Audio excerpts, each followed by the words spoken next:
When we think of a Bloody Mary, some of us may picture the spicy cocktail, the one containing vodka and tomato juice. Others may best know Bloody Mary from the ghostly folklore. You know the one. Step in front of a mirror and chant her name repeatedly. Upon uttering her name 3 times or 13 times depending on which version of the ritual you use, her apparition then appears to reveal your future. Allegedly, Bloody Mary will either show you an image of your future spouse or that of a skull, indicating that you'll die before having the chance to marry. If you heard this tale as a child, your friends probably dared you to conjure her spirit in group play. If you're like us though, you chickened out after reciting her name only twice. Mary has long been perceived as a feared figure, and there's a reason history granted her the title of Bloody Mary. Though to be among the top most evil queens in history, she spent her short 5-year reign developing a fearsome reputation for burning many Protestants at the stake in her attempt to reverse the English Reformation. She'd arrange executions by fire while forcing many to watch their peers burn. The unwilling spectators would then suffer the same fate afterwards. To say she was harsh is an understatement. She threw all of England into terror and chaos without showing any mercy. When we say no mercy, we're not kidding. She would even have pregnant women burned if she viewed them as heretics, all in the name of her religious fanaticism. Still, if you know her background and origin story, you might start to question whether Mary was indeed a villain or if she was actually a victim of unfortunate circumstances. Before you think we're crazy for even suggesting it, allow us to explain.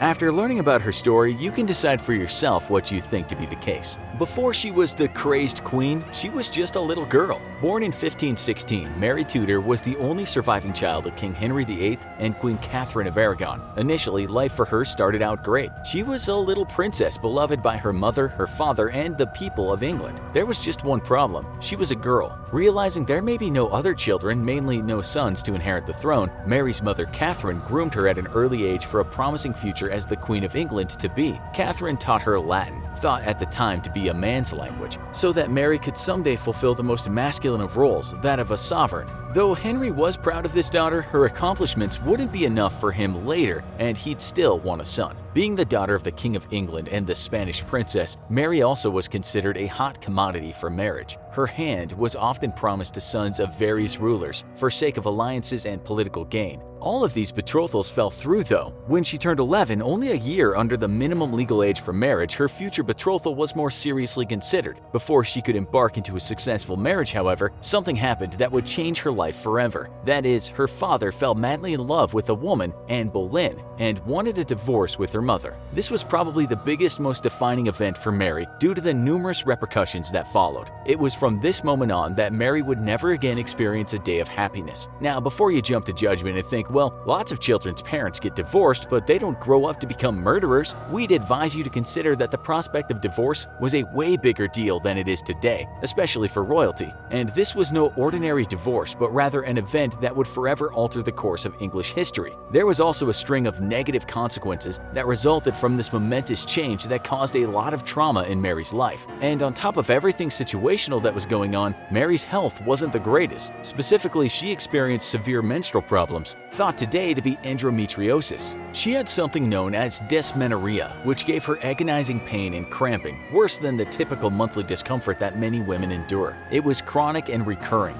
This was termed as her usual troubles or her old disease by royal physicians at the time. Her debilitating pain accompanied by irregular hormone fluctuations also frequently caused her serious depression, which only served to exacerbate her misery. Today, we now understand that stress can worsen symptoms of endometriosis, and Mary experienced plenty of strain when Anne Boleyn entered the picture. Mary's intense anxiety provoked a particularly nasty flare-up of agony in 1531, soon after Henry forced her mother, Catherine, to leave court while treating Anne as the new queen-to-be. When her father, Henry, granted himself his divorce after being denied by the Pope, he disregarded Mary as illegitimate, claiming that he never truly lawfully married her mother. He'd gone from being a loving and doting father to Mary in her early years to now being a vicious, neglectful parent. If you watched our other episodes, Why Did the King of England Execute His Wives? And The Worst Breakup in History, then you're probably already familiar with the events that transpired. Basically, in order to divorce Catherine and marry Anne, Henry had to make some very drastic changes. That is, he had to separate England from the Roman Catholic Church and start his own new Church of England. Since Catherine had been a devoted Catholic and Mary had always followed in her footsteps, this was highly devastating for her. The new Protestant Reformation was yet another factor, a major factor, that added to Mary's profound grief, because her strong Catholic beliefs held significant meaning for her, and she refused to give them up. Many of the people of England loyally supported Mary, were on her side, and felt sympathy for both she and her ostracized mother. After all, she'd been shamefully brushed aside while being publicly humiliated and disgraced by the harsh neglect and maltreatment of her father. She'd been embarrassingly downgraded from the high rank of a princess to a servant for her half-sister, Anne Boleyn, and Henry's new daughter Elizabeth, who now possessed a claim to the throne above her. Mary was a shell of what she once had been, and would now have to witness as little Elizabeth enjoyed the charms of her old life. It's fair to say that Henry VIII was cold to the daughter he'd once claimed to adore, and naturally, Mary would have probably felt very jealous of Elizabeth, sad, neglected, and unloved. This was obviously degrading for Mary's status, position, and pride, as she now lost the affections of her father. To make matters worse, she was no longer permitted to see her mother either. It was also around this time when Mary experienced another painful flare-up from her endometriosis condition. Without a doubt, this was a very lonely and depressing time for Mary, a time that would only serve to spark and fuel her resentment in later years to come, as she'd someday want to retaliate for all the painful suffering she'd been forced to endure.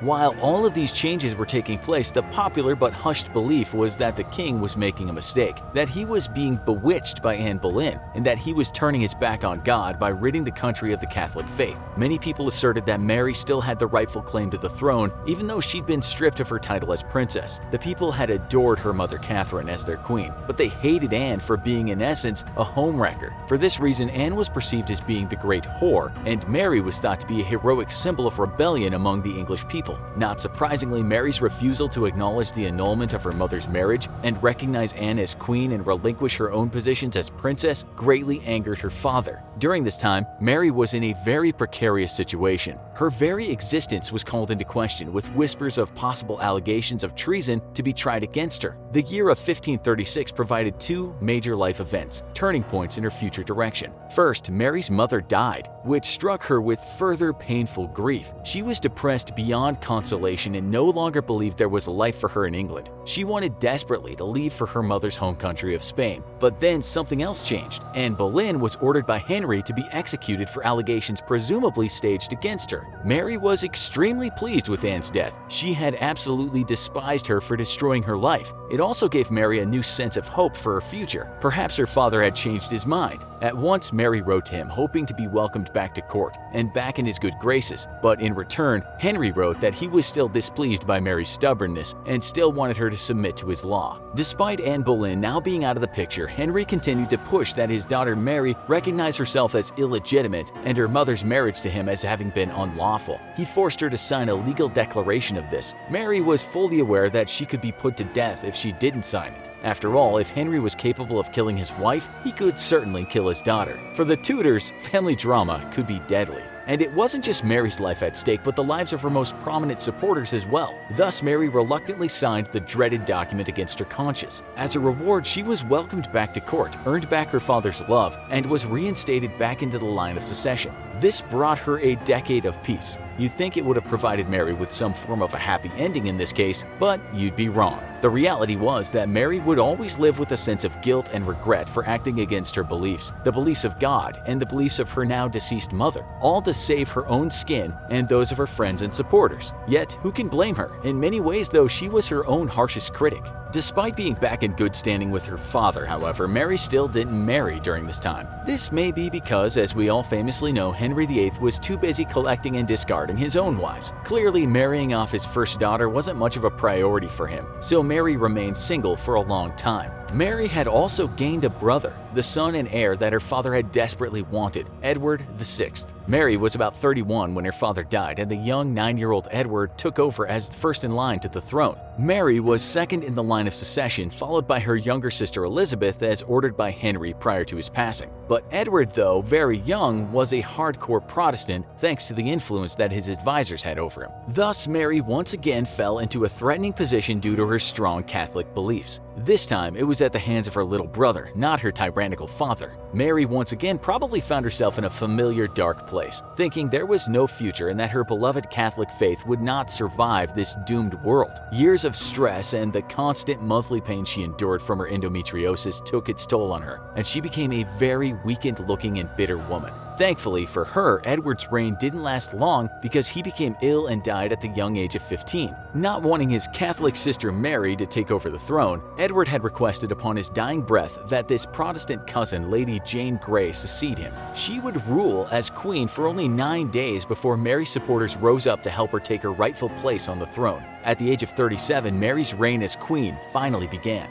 Mary entered London in a triumphant procession in 1553. The people of England wept tears of joy, elated that their beloved daughter of King Henry VIII and Catherine of Aragon was finally taking her place on the throne. Little did the people know what was in store for them. They didn't seem to realize the extent of Mary's anger and contempt. She was a queen fueled by resentment and passionate religious obsession. She was determined to restore the Catholic faith and take revenge against those who had made her last 25 years so miserable, namely Protestants. She quickly became an unpopular queen with the initiation of her mass executions and burnings. To tie England with Catholicism even further, she finally got married to Philip II of Spain from her mother's native Catholic country. This, however, did not provide her with the happy life she so long desired. Though she adored her husband and was smitten with him, there is no record about how he felt about her in return, but we can speculate with a certain level of ease that he didn't feel the same way. One indicator of this has to do with rumors that were circling about Philip having affairs with other women. Another clue has to do with what Philip's closest confidant said to him when he praised him on his ability to deal with a woman with whom he could expect neither physical pleasure nor satisfaction. The now 38-year-old Mary was not exactly perceived as attractive, far from it actually, as the charms of her face had faded from years of intense mental pain and suffering. One Spaniard reportedly remarked, "The queen is not pretty, not at all, is low, fragile structures instead of fat, with very white hair and blonde, has no eyebrows, is holy, she dresses very badly." She was also getting older and her childbearing years were quickly slipping away. Though it's a harsh sentiment, Philip very likely only married Mary for political gain, not for love. This is made all the more sad when you consider that she had also gone through a period of feeling unloved by her father. It seemed she couldn't catch a break. Life had not been good to her, and her misfortunes would only continue. Soon after her marriage, it seemed though her luck had changed. When she stopped menstruating, felt nauseated in the mornings, and gained weight, her royal physician suspected she could be pregnant. People rejoiced, bells rang, and there were celebrations held on the streets. Though she grew a belly, however, there was no baby. It is possible that she had a tumor, though many assert she was experiencing a phantom pregnancy, a conditional phenomenon thought to occur when a woman wants a child badly enough and winds up deluding herself into believing she's pregnant while then displaying the classic bodily symptoms of pregnancy.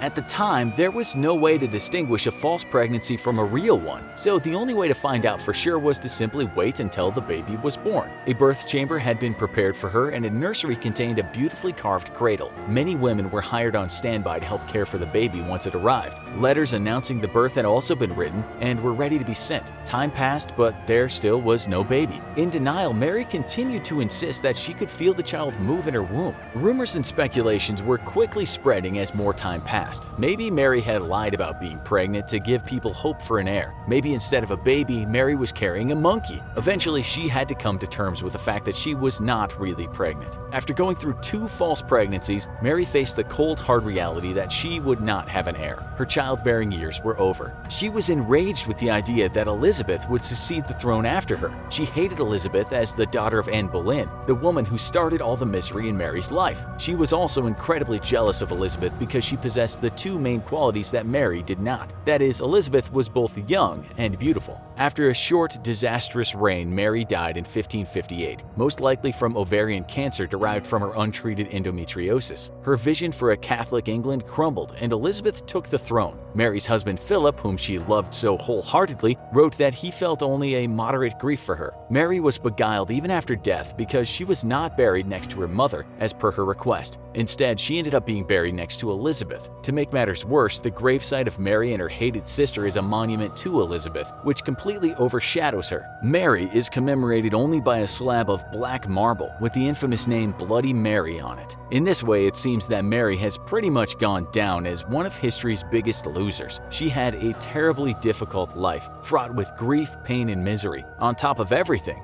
she never got her way in the end. Even in death, she pales in comparison to her sister, and her jealousy may very well extend into the afterlife. Now, after hearing the full story, we turn to you for your opinion. Was Mary a monster or a victim? Would she have still burned so many people at the stake if she'd been shown more love? Tell us your theories in the comments. Now, for more crazy stories about royals, go watch Why Did the King of England Execute His Wives? Thanks for watching, and as always, don't forget to like, share, and subscribe. See you next time.